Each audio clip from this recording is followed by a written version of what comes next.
वीर के जाते ही रुचिता की आंखों से एक आंसू की बूंद नीचे गिर गई। उस आंसू का राज तो अभी रुचिता ही जानती थी।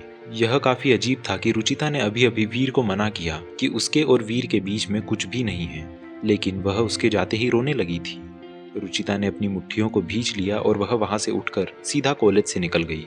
अपनी कार में बैठे हुए भी उसकी आंखों से आंसू रुक नहीं पा रहे थे, लेकिन इन आंसुओं का राज अभी रुचिता के अलावा और कोई भी नहीं जानता था। इधर वीर भी कॉलेज से सीधा अपने अपार्टमेंट में आ गया था और अपने अपार्टमेंट की छत पर वह गुस्से में इधर उधर टहलता ही जा रहा था। उसे रुचिता और उसके बीच हुई सारी बातें बार बार याद आ रही थी, जिससे उसका गुस्सा और भी ज्यादा बढ़ता ही जा रहा था। इसी गुस्से में अचानक से उसका एलिमेंटल ओरा चारों ओर फैल गया, जिसकी वजह से टेरेस पर बहुत ही तेजी से हवा चलने लगी और वीर का पूरा शरीर भी लाइटनिंग के स्पार्क्स से ढक गया। लेकिन वीर का इन सब पर कोई ध्यान ही नहीं था।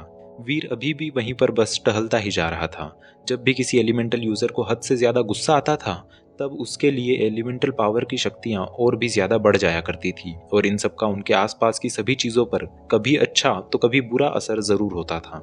लेकिन फिर वीर ने कुछ देर बाद अपने आप पर काबू किया और मेडिटेट करने के लिए बैठ गया।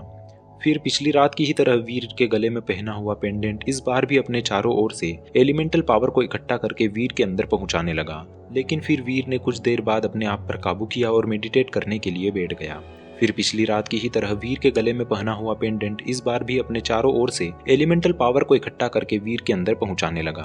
वीर को कल रात को जो कुछ भी हुआ था उस समय उसे कुछ महसूस नहीं हुआ था। बस जब वह मेडिटेट करके उठा था तब उसे अपने शरीर में कुछ ज्यादा ही ताकत महसूस हुई थी। लेकिन इस बार सिर्फ 15 मिनट मेडिटेट करने पर ही उसका शरीर दर्द करने लगा और यह दर्द कोई सामान्य दर्द नहीं था, बल्कि वह इतना ज्यादा था कि वीर जो कि पैरों को मोड़कर मेडिटेट कर रहा था वह वहीं पर जमीन पर गिर गया और तड़पने लगा। यह शरीर के अंदर एलिमेंटल पावर्स के अचानक बहुत ज्यादा मात्रा में आ जाने के कारण हो रहा था। वीर का शरीर अभी तक इतनी ताकत को एक साथ संभालने के लिए खुद को ढाल नहीं पाया था। वीर को यह सब पता नहीं था, इसीलिए उसे समझ नहीं आ रहा था कि उसे क्या हो रहा था। लेकिन तभी वीर ने दर्द में अपने शरीर पर से काबू खो दिया और अचानक ही उसके शरीर से लाइटनिंग का ओरा पूरे टेरेस पर फैल गया।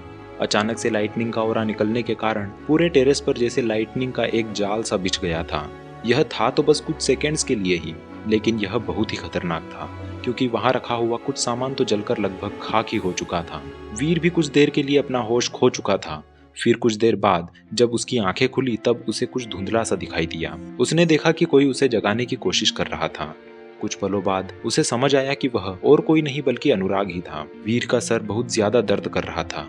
उसके कपड़े भी बहुत गंदे हो गए थे और कई जगह से फट भी चुके थे।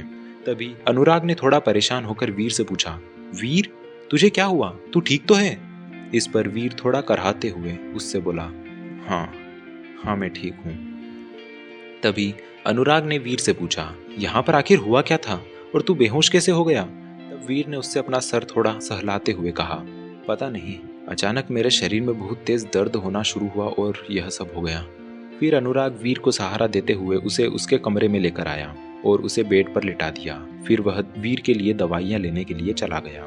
वीर का सर अब भी बहुत घूम रहा था। उसे समझ नहीं आ रहा था कि आखिर उसके साथ यह हो क्या रहा है। तभी उसका पेंडेंट फिर से वाइब्रेट हुआ, लेकिन वीर का तो इन सब पर ध्यान ही नहीं गया क्योंकि वह तो पहले ही दर्द में बहुत बुरी तरह से परेशान था। कुछ देर वाइब्रेट करने के बाद वह पेंडेंट अपने आप ही हर बार की तरह हिलना बंद हो गया और उसके बंद होते ही अचानक वीर के शरीर में जितना भी दर्द था वह सब कम होने लगा और करीब आधे घंटे बाद तक वीर एकदम स्वस्थ हो चुका था।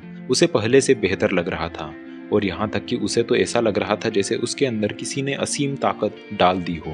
थोड़ी देर बाद अनुराग जब वीर के कमरे में आया तब उसने वहां पर वीर को एकदम अच्छी हालत में बैठे हुए देखा। अनुराग को समझ नहीं आया कि यह सब हो क्या रहा था। अभी वीर कुछ देर पहले तक ठीक से अपने पैरों पर खड़ा भी नहीं हो पा रहा था और अब वह एकदम ठीक था। इसीलिए उसने वीर से पूछा, वीर क्या तू अब ठीक है? इस पर वीर ने जवाब दिया, हाँ मैं ठीक हूँ, कम से कम पहले से तो बेहतर ही हूँ।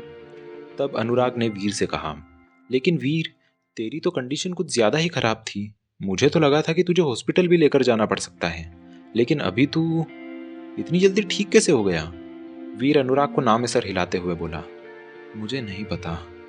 वीर की बात सुनकर फिर अनुराग ने वीर पर ज्यादा दबाव नहीं डाला और उसने वीर को आराम करने दिया। वीर भी आराम से अपने बेड पर लेट गया और एक अच्छी गहरी सी नींद लेने के बाद जाग गया। अब वह अपने आप को पहले से ज्यादा फ्रेश महसूस कर रहा था। अगले दिन वीर ट्रेनर धैर्य की क्लास में बैठा हुआ था। क्लास के बाकी स्टूडेंट्स या तो बातें कर रहे थे या फिर कुछ और काम कर रहे थे।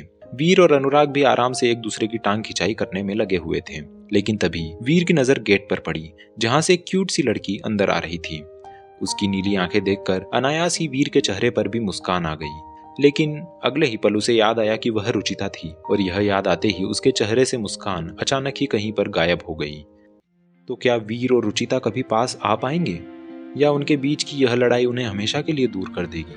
और क्या है वीर के पेंडेंट का राज? जानने के लिए बने रहिए मेरे साथ इस कहानी पर।